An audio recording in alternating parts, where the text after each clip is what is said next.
অন্যের জন্য শুভ কামনা করলে এটা ফিরে নিজের দিকে আসে, এটা খেয়াল রাখেন। এটা একটা লাইফ হ্যাকস শেয়ার করতেছি, আজীবন কাজে লাগবে। অন্যের জন্য যেটাই ভালো কামনা করবেন এটা ঘুরে আপনার দিকে আসবে। অনেকে বলে হুজুর ওর জন্য দোয়া করে আমার কি লাভ?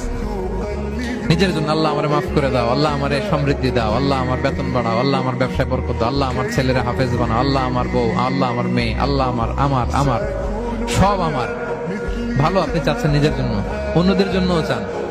আল্লাহ আমার সব ভাইদেরকে মাফ করো, আল্লাহ আল্লাহ আমার গোটা মুসলিম উম্মাকে তুমি বরকত দাও, কল্যাণ দাও, নেতৃত্বে আসার তৌফিক দাও, আল্লাহ সবাইকে সুস্বাস্থ্য দাও।